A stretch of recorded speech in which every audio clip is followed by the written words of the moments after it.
Hi friends, இந்த வீடியோவில் ஒரு உண்மை சம்பவம் 2016 நடந்தது உங்களோட பகிர்ந்துக்கலான்னு நினைக்கிறேன். ஏழை பெண் நாடியாவோட கதை தாங்க. ஈராக்கில் அழகான ஒரு கிராமம் கோச்சோ. இந்த கிராமத்தை ISIS தீவிரவாதிகள் ஒரு நாள் சுற்றி வளைச்சாங்க. அங்கே இருந்த மொத்த பேரையும் ஆண்கள் தனியாக பெண்கள் தனியாக பிரித்தாங்க. 312 ஆண்களை சுட்டு கொண்டுட்டாங்க. இந்த நாடியாவோட 6 அண்ணன்கள் அதில் அடக்கம். அந்த பொண்ணு 6 அண்ணன்களையும் சுட்டு கொண்டதை நேராக பார்த்துக்கிட்டே இருந்துச்சு. அதோட மனசு எப்படி இருந்திருக்கும் யோசிச்சு பாருங்களேன். பாக்கி பெண்களெல்லாம் தனியாக பிரிச்சிருக்காங்கல்ல, இதில் முதியவர்களெல்லாம் சுட்டு கொண்டுட்டாங்க. இளம் பெண்களை மட்டும் ஒரு பேருந்தில் ஏற்றிக்கிட்டு மோசூல் அப்படின்ற ஒரு டவுனுக்கு கொண்டு போனானுங்க. அங்கே இந்த இளம் பெண்கள் பாலியல் அடிமைகளாக விற்கப்பட்டனர். அந்த இரவில் தாங்க இவளோட கொடுமையே ஆரம்பிச்சிச்சு.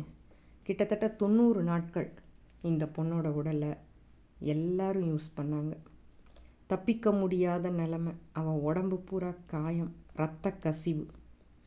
இந்த நிலமையில் அந்த பொண்ணு எவ்வளோ கஷ்டப்பட்டிருக்கோம் யோசிச்சு பாருங்களேன். கடைசியாக அவளை ஏலத்தில் எடுத்தவன் இவன் இனி பிரயோஜனப்பட மாட்டா, ரத்தமும் வாந்தியுமா இருக்கிறாளேன்ட்டு அவள்கிட்டே சொல்லிட்டு போனான். சிரியாவில் உன்னைக்கு நான் விற்க போகிறேன், நீ அது வரைக்கும் இங்கே இரு அப்படின்னு சொல்லிட்டு வெளியே போயிட்டான். இந்த பொண்ணு மெதுவாக எழுந்து தடுமாறி வெளியே வந்தா. இந்த பொண்ணு 5 அடி தான், கருமையான நிறம், உள்ள உருவம். இந்த பொண்ணு வெளியே வந்து பார்த்தா 7 அடி உயர சுவர், காம்பவுண்ட் சுவர். அதை தாண்டி குதிக்க முடியுமான்னு ஒரு நிமிஷம் யோசிச்சா. ஏன்னா அவளோட நிலைமை அந்த மாதிரி இருந்தது. பலகீனமான உடலோடு இருந்தா. ஆனாலும் மனசில் அசுர பலம். ஏறி குதிச்சாங்க 7 அடி உயர சுவரை. 19 வயசு பொண்ணு ஏறி குதித்து தப்பிச்சு வந்துட்டா. 2.5 மணி நேரம் கால் போன போக்கில் நடந்து ஒரு இடத்துல போய் சேர்ந்தா. அவங்க அந்த சேர்ந்த இடத்துல அந்த பொண்ணை காப்பாற்றி அவளோட கதையெல்லாம் கேட்டு எல்லாரும் ரொம்ப கண்ணீர் வடித்தாங்க. அப்புறம் எல்லாருமா சேர்ந்து அந்த பொண்ணுக்கு அமால் க்ளூனியை சந்திக்க ஏற்பாடு பண்ணாங்க. இந்த அமால் க்ளூனியை பற்றியும் உங்களுக்கு தெரிஞ்சிருக்கும்னு நினைக்கிறேன். ஆக்ஸ்ஃபோர்ட் யூனிவர்சிட்டியில் லாயர் படித்தவங்க, பெரிய பணக்கார பெண். இவங்களோட உதவியோட ஐநா சபையில் பாதுகாப்பு கவுன்சிலுக்கு போய் இந்த பொண்ணு நாடியா அவளுக்கு நேர்ந்ததையெல்லாம் சொல்லி, இன்னும் நிறைய பேரை சிறைப்பிடிச்சிருக்காங்க, அவங்களையும் காப்பாற்றுங்கன்னு சொல்லி போராட்டத்தை நடத்தினான்.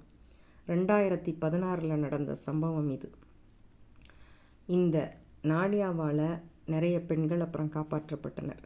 2018 அமைதிக்கான நோபல் பரிசு இந்த பெண் நாடியாவுக்கு கிடச்சிச்சு. இந்த பொண்ணு எவ்வளோ ஒரு கஷ்டமான நிலைமையிலையும் எல்லாரையும் காப்பாற்றணும்னு பாடுபட்டிருக்கா.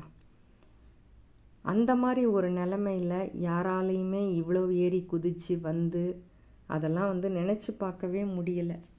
அந்த மாதிரி ஒரு சோகத்துலேயும் இந்த பொண்ணு மன உறுதியோட, தைரியத்தோட, நம்பிக்கையோட இந்த மாதிரி ஒரு வேலையை பண்ணியிருக்கா. ஒரு ஏழை பெண், எந்த ஒரு வலிமையுமே இல்லை, மன வலிமை, உறுதி மட்டும்தான் அவள்கிட்ட இருந்துச்சு, நம்பிக்கை. இதை வச்சு இந்த பொண்ணு இவ்வளவு சாதிச்சிருக்கா.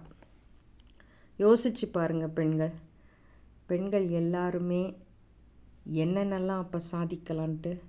ஒன்றுமே இல்லாத இந்த பொண்ணு இவ்வளவு சாதிச்சிருக்கா இல்லையா? நிஜமாக அப்ரிஷியேட் பண்ண வேண்டிய ஒன்று. இத்தனை பேரை இவளோட இதால் காப்பாற்றிருக்காளே. அப்போ நம்ம நினச்சா என்ன வேணால் பண்ணலாம் இல்லையா?